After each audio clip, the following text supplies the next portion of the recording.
Assalamualaikum warahmatullahi wabarakatuh. Perkenalkan, kami dari kelompok 1. Di sini kami akan mempresentasikan tentang solusi alternatif masalah pendidikan dalam Islam. Yang pertama yaitu pendahuluan. Pendidikan adalah fondasi penting bagi peradaban yang berkelanjutan. Di Indonesia, pendidikan dijamin oleh Undang-Undang 1945 Pasal 31.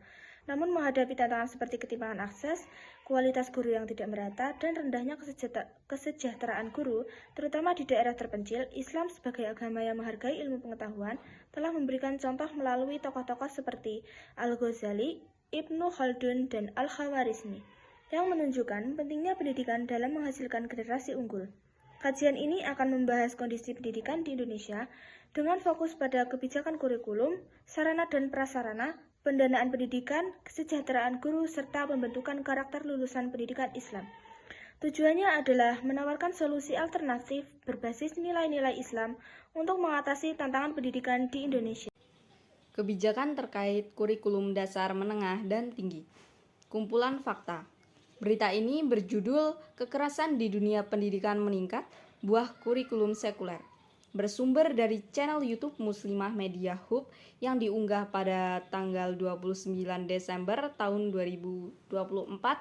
Dan video ini juga membahas tentang meningkatnya kasus kekerasan di dunia pendidikan dengan 137 kasus pada tahun 2024, di mana 58% ini terjadi di lingkungan sekolah. Tren ini menunjukkan kegagalan sistem pendidikan sekuler yang lebih menekankan akademik dan materialisme tanpa mempertimbangkan nilai moral dan spiritual.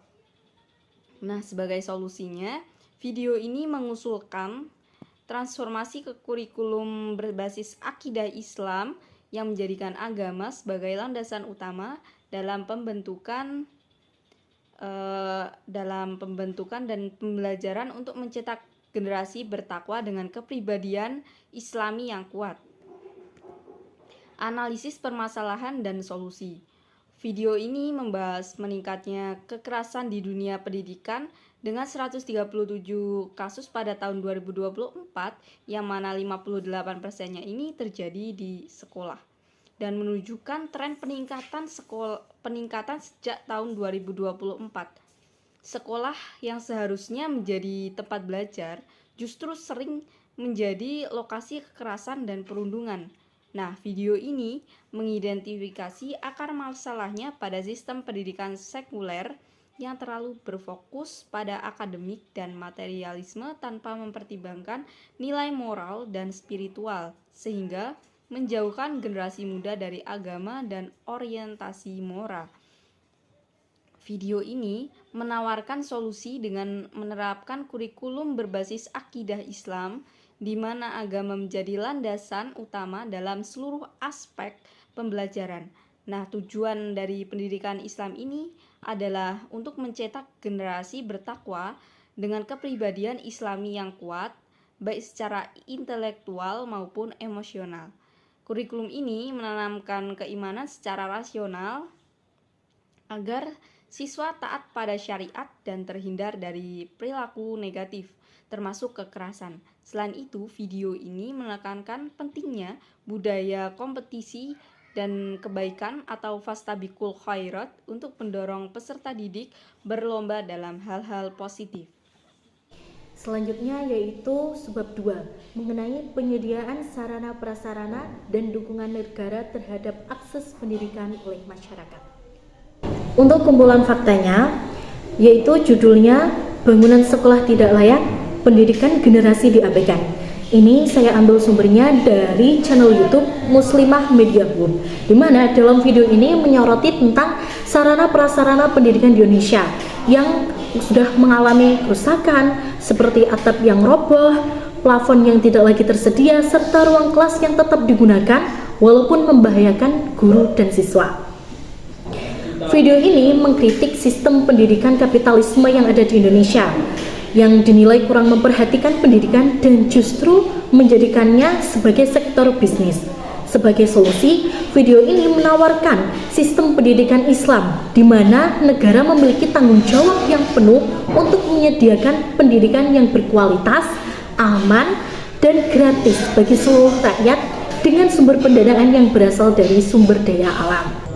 Analisis permasalahan dan solusi. Masalah sarana dan prasarana pendidikan di Indonesia merupakan isu yang terus berulang dan mencerminkan kurangnya perhatian pemerintah terhadap sektor ini. Nah, kondisi ini semakin diperburuk dengan adanya sistem kapitalisme dalam pendidikan yang menjadikan pendidikan sebagai komoditas daripada hak dasar yang harus dijamin oleh negara. Seperti yang disampaikan dalam video, banyak sekolah mengalami kerusakan serius yang menjadikan sekolah itu tidak layak digunakan untuk menunjang sistem kegiatan belajar dan mengajar. Namun tidak ada pilihan lain selain menggunakan kelas tersebut daripada tidak terselenggaranya kegiatan belajar mengajar siswa dan guru, walaupun ini membahayakan keselamatan mereka. Pemerintah telah mengalokasikan anggaran sebesar 17,15 triliun untuk memperbaiki 10.440 sekolah pada tahun 2025. Tetapi jumlah tersebut masih jauh dari memadai jika dibandingkan dengan total sekolah yang ada yang lebih dari 330.000. Dalam sistem kapitalisme, pendidikan seringkali dijadikan sebagai sumber keuntungan ekonomi, sehingga perbaikan infrastruktur sekolah pun bisa diikuti dengan peningkatan pajak atau biaya pendidikan yang justru memberatkan masyarakat. Untuk mengatasi permasalahan infrastruktur pendidikan yang tidak memadai di Indonesia, solusinya yaitu menjadikan pendidikan sebagai hak dasar rakyat, bukan sebagai sektor bisnis. Dalam sistem Islam, negara berkewajiban menyediakan sekolah yang kokoh, aman, dan berkualitas, serta memastikan bahwa seluruh rakyat dapat mengakses pendidikan tanpa adanya biaya. Maksudnya dalam sistem Islam ini berbeda dengan sistem kapitalisme yang menjadikan rakyat sebagai objek pajak dan memperlakukan pendidikan sebagai sektor komersial. Tapi dalam sistem Islam memastikan bahwa pendidikan adalah hak bagi setiap individu tanpa adanya diskriminasi. Negara dalam sistem Islam berfungsi sebagai pengurus rakyat, bukan sekedar penguasa yang mengejar keuntungan ekonomi atau kepentingan politik. Dengan pengelolaan sumber daya alam yang optimal dan penerapan sistem ekonomi berbasis syariah, pendidikan berkualitas bukan hanya sekedar angan-angan biasa, tetapi juga bisa menjadi kenyataan yang dapat dinikmati oleh seluruh rakyat Indonesia. Oleh karena itu, jika Indonesia ingin benar-benar memperbaiki sistem pendidikannya, langkah utama yang perlu diambil bukan hanya meningkatkan anggaran, tetapi juga mengubah paradigma dalam pengelolaan pendidikan agar lebih berpihak pada kesejahteraan rakyat sebagaimana telah diterapkan dalam sejarah peradaban Islam. Selanjutnya C, saya akan menjelaskan tentang kebijakan terkait pendanaan pendidikan Kas Baitul Mas dan lainnya. A. Kesimpulan atau fakta. Fakta 1, judul pemangkasan anggaran, bukti buruknya pengeluaran anggaran. Sumber dari media Muslimah. Tanggal 29 Januari 2025. Isi beritanya yaitu di video ini membahas tentang Presiden Prabowo Subianto resmi mengeluarkan instruksi Presiden tentang efisiensi anggaran belanja. Tujuan utama yaitu memastikan anggaran negara lebih fokus pada belanja yang benar-benar dirasakan manfaatnya oleh masyarakat. Menteri Keuangan Sri Mulyani menegaskan bahwa beberapa pos belanja yang dianggap tidak efisien akan dipangkas atau dikurangi. 1. Jenis pengeluaran yang dikurangi. A. Acara seremonial dan perayaan.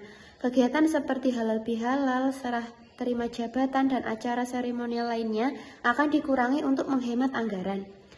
B. Kegiatan akademis dan profesional.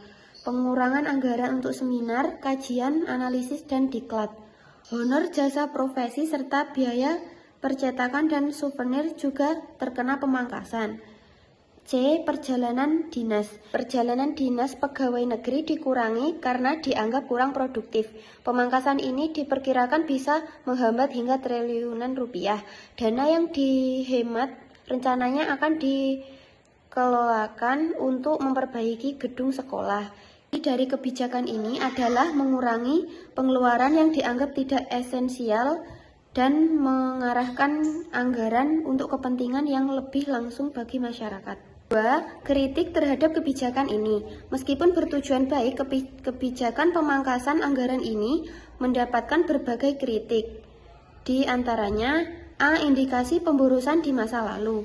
Kebijakan ini membuktikan bahwa selama ini ada pemborosan dalam anggaran negara. Banyak belanja negara yang tidak penting dan tidak menjadi prioritas. B. Dugaan pencitraan dan kebijakan populis. Beberapa pihak menilai pemangkasan ini hanya strategi pencitraan politik. Kebijakan ini dinilai tidak menyentuh akar masalah ekonomi Indonesia. C. Negara masih bergantung pada pajak dan utang. Meskipun ada penghematan, sistem ekonomi masih bergantung pada pajak rakyat dan utang luar negeri. Kebijakan ini tidak menjamin kesejahteraan rakyat secara menyeluruh karena PPN dinaikkan, gaji dosen dipangkas, pendidikan dan kesehatan tetap mahal karena diserahkan kepada swasta, investor yang semakin diprioritaskan bukan rakyat. Kesimpulan dan kritik ini adalah bahwa kebijakan pemangkasan anggaran tidak serta-merta membuat negara lebih berpihak kepada rakyat jika sumber pendapatan masih berasal dari pajak dan utang. 1. Alternatif model keuangan dalam Islam Khalifah. Video ini menyajikan pandangan alternatif berdasarkan sistem Khalifah Islamiyah yang dianggap lebih adil dalam mengelola anggaran negara. A. Yaitu sistem keuangan dalam Khalifah. Keuangan negara dikelola oleh Baitul Mal, yaitu memiliki 3 sumber utama pendapatan. 1. Fi dan kharaj. Pajak harus berbasis hukum Islam. Kepemilikan umum, yaitu sumber daya alam dikelola negara untuk rakyat, bukan diserahkan ke swasta. Selanjutnya zakat, untuk kesejahteraan masyarakat. Negara tidak bergantung pada pajak dan utang sehingga beban rakyat lebih ringan. B. Fungsi Baitul Mas. Pengelolaan keuangan negara dengan orientasi penuh pada kesejahteraan rakyat. Penggunaan anggaran berdasarkan syariat Islam bukan kepentingan politik. Sumber daya alam dikelola oleh negara untuk membiayai sektor publik seperti pendidikan dan kesehatan gratis. Kesimpulan dan kritik ini adalah bahwa kebijakan pemangkasan anggaran tidak serta-merta membuat negara lebih berpihak kepada rakyat jika sumber pendapatan masih berasal dari pajak dan utang. 1. Alternatif model keuangan dalam Islam Khalifah. Video ini menyajikan pandangan alternatif berdasarkan sistem Khalifah Islamiyah yang dianggap lebih adil dalam mengelola anggaran negara. A. Yaitu sistem keuangan dalam Khalifah. Keuangan negara dikelola oleh Baitul Mal, yaitu memiliki 3 sumber utama pendapatan. 1. Fi dan kharaj. Pajak harus berbasis hukum Islam. Kepemilikan umum, yaitu sumber daya alam dikelola negara untuk rakyat, bukan diserahkan ke swasta. Selanjutnya zakat, untuk kesejahteraan masyarakat. Negara tidak bergantung pada pajak dan utang sehingga beban rakyat lebih ringan. B. Fungsi Baitul Mas. Pengelolaan keuangan negara dengan orientasi penuh pada kesejahteraan rakyat. Penggunaan anggaran berdasarkan syariat Islam bukan kepentingan politik. Sumber daya alam dikelola oleh negara untuk membiayai sektor publik seperti pendidikan dan kesehatan gratis. Kesimpulan dari bagian ini adalah bahwa dalam sistem khalifah, keuangan negara lebih stabil dan tidak membebani rakyat dengan pajak dan utang. Selanjutnya yaitu B. Analisis permasalahan dan solusi. Pemangkasan anggaran di berbagai sektor belakangan ini menjadi sorotan publik. Kebijakan ini sering dianggap sebagai akibat dari pengelolaan keuangan yang tidak efektif, termasuk dalam lembaga-lembaga yang seharusnya mengelola dana umat dengan amanah seperti Baitul Mal. Dalam perspektif Islam, pengelolaan anggaran yang buruk dapat mencerminkan kelalaian dalam menjalankan tanggung jawab terhadap harta yang merupakan titipan Allah untuk kemaslahatan umat. Pemangkasan anggaran dan implikasinya. Pemangkasan anggaran biasanya dilakukan ketika terjadi defisit keuangan atau ketika alokasi dana tidak sesuai dengan kebutuhan real masyarakat. Hal ini sering berdampak pada sektor-sektor penting seperti pendidikan, kesehatan, dan bantuan sosial. Akibatnya, masyarakat seharusnya menerima manfaat dan anggaran tersebut justru menjadi korban kebijakan pemotongan dana. Dalam sistem keuangan Islam, Baitul Mal berperan sebagai lembaga yang mengelola harta umat baik dari zakat, infak, sedekah, maupun sumber pendapatan lainnya, seperti pajak yang ditetapkan sesuai syariat. Namun, jika pengelolaannya tidak amanah dan tidak sesuai dengan prinsip Islam, maka dana yang ada bisa disalahgunakan atau tidak tersalurkan secara optimal. Baitul Mal dan krisis pengelolaan anggaran. Sejarah mencatat bahwa pada masa kejayaan Islam, Baitul Mal dikelola dengan prinsip keadilan dan transparansi. Para khalifah seperti Umar bin Khattab dan Umar bin Abdul Aziz memastikan bahwa setiap dana yang masuk dan keluar digunakan sesuai kebutuhan umat.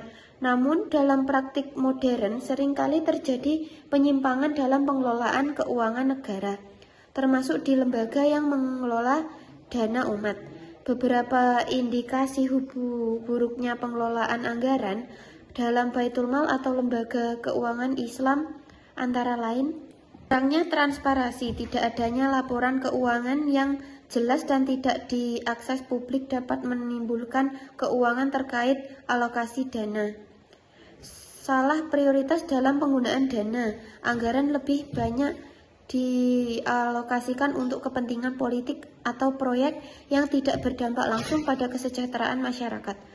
Korupsi dan penyalahgunaan wewenang dana yang seharusnya digunakan untuk membantu kaum duafa justru dikorupsi atau diselewengkan oleh oknum tertentu. Kurangnya efisiensi dalam penyaluran dana. Dana yang tersedia tidak terserap dengan baik karena sistem birokrasi yang rumit atau ketidakmampuan pengelolaan dalam menyalurkan dana secara tepat sasaran.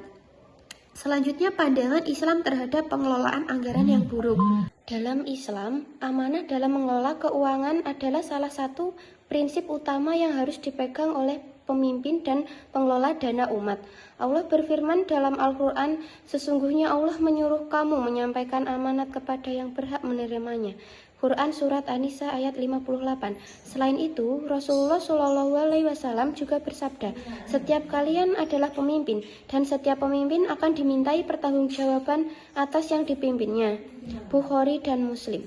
Dari ayat dan hadis di atas jelas bahwa mengelola anggaran dengan baik adalah bentuk tanggung jawab yang harus ditunaikan dengan penuh amanah.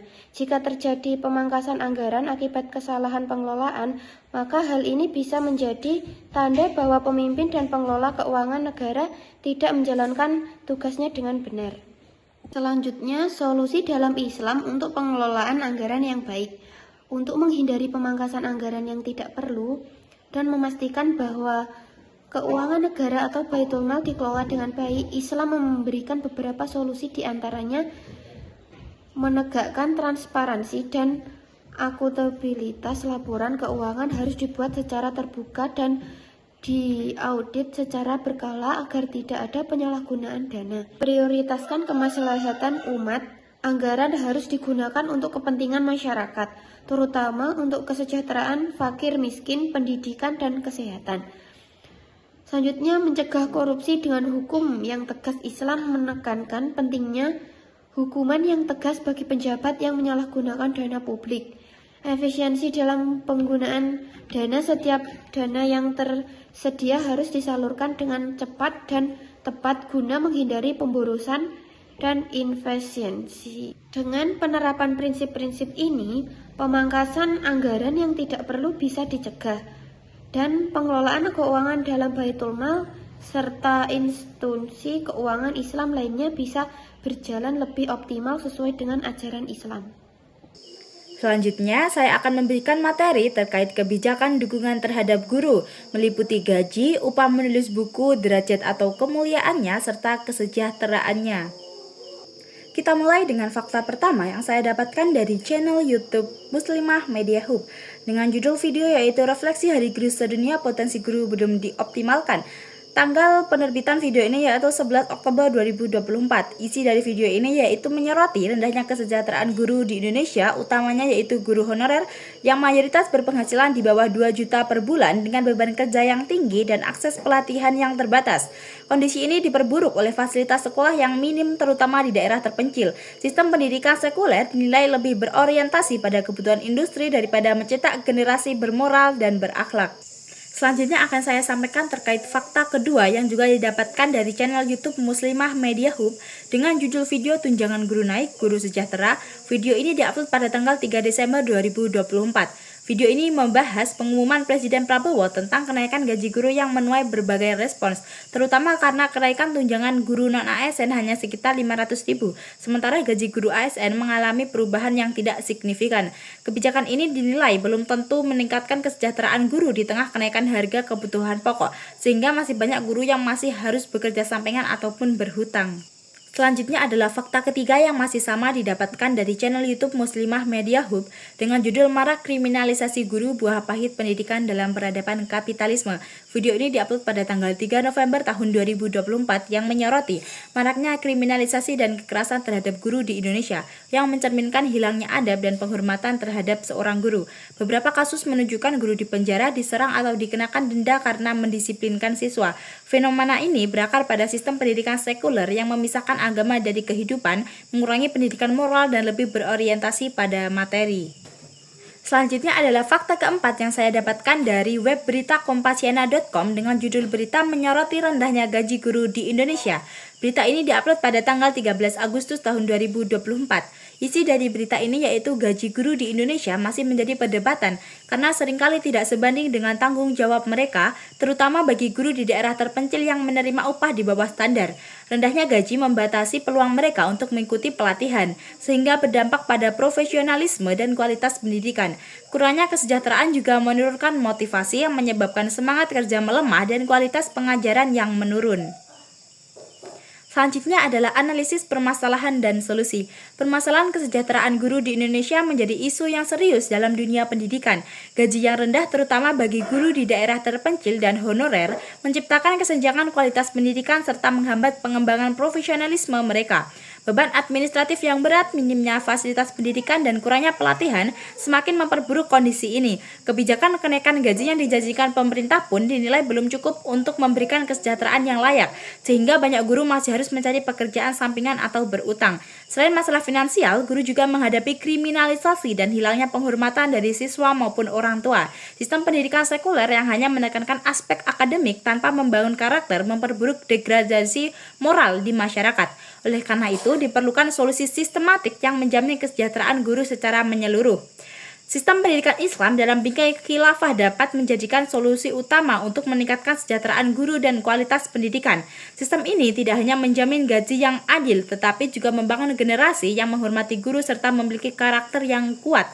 Oleh karena itu, perubahan mendasar dalam sistem pendidikan dan pemerintah diperlukan agar kesejahteraan guru dapat benar-benar terjamin dan pendidikan berkualitas dapat diwujudkan di Indonesia. Kemudian sumber daya manusia atau lulusan pendidikan zaman Islam secara afektif, mental, dan karakter.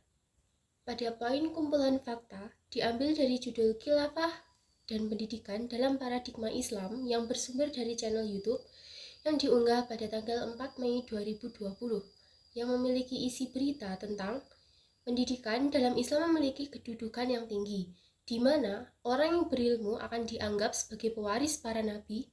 Islam menjadikan pendidikan sebagai kebutuhan dasar yang harus dijamin negara, termasuk pendidikan gratis dan berkualitas. Tujuan utamanya adalah membentuk kepribadian Islam serta mencetak ahli di bidang kemaslahatan masyarakat. Kemudian pada poin analisis permasalahan dan solusi, pendidikan dalam Islam adalah kebutuhan dasar yang harus dijamin oleh negara. Namun, dalam sistem kapitalis modern, pendidikan sering menjadi komoditas mahal yang sulit diakses, terutama bagi masyarakat miskin. Sistem ini juga memisahkan ilmu dari nilai-nilai Islam, sehingga generasi yang dihasilkan lebih berorientasi pada materialisme tanpa tanggung jawab moral dan spiritual. Islam menekankan pendidikan sebagai sarana mencerdaskan akal, membentuk kepribadian Islami, dan memastikan keseimbangan antara ilmu duniawi dan ukhrawi. Penerapan Islam secara menyeluruh melalui sistem khilafah menjadi solusi utama untuk memperbaiki pendidikan oleh masyarakat. Memastikan pendidikan sebagai hak setiap individu serta sarana memuliakan manusia dan membangun peradaban umum. Imam Al-Ghazali menekankan pentingnya keseimbangan antara ilmu agama dan dunia, dengan tujuan menciptakan manusia berakhlak, mulia, beriman, dan berkontribusi bagi umat. Ia mengkritik pendidikan yang hanya berorientasi pada materi tanpa nilai moral dan spiritual, karena akan menjauhkan manusia dari tujuan hidup yang hakiki. Dalam pandangannya, negara bertanggung jawab menyediakan pendidikan yang mendukung kesejahteraan umat. Yang terakhir yaitu kesimpulan dan saran. Kesimpulannya yaitu bahwa pendidikan yang berbasis Islam menawarkan sistem yang lebih adil, berorientasi pada kesejahteraan masyarakat, serta mampu mencetak generasi yang unggul secara intelektual, spiritual, dan moral. Sarannya yaitu pemerintah harus mengalokasikan anggaran yang memadai untuk pengembangan riset dan teknologi guna menciptakan generasi yang mandiri secara keilmuan dan inovatif dalam menciptakan solusi bagi tantangan zaman. Dengan sinergi antara kebijakan yang tepat, peran masyarakat, dan dukungan negara, sistem pendidikan berbasis Islam dapat menjadi landasan bagi terciptanya masyarakat yang maju, beradab, dan sejahtera. Sekian presentasi dari kelompok kami. Bila ada kurang lebihnya, kami mohon maaf yang sebesar-besarnya. Billahi taufik wal hidayah. Wassalamualaikum warahmatullahi wabarakatuh.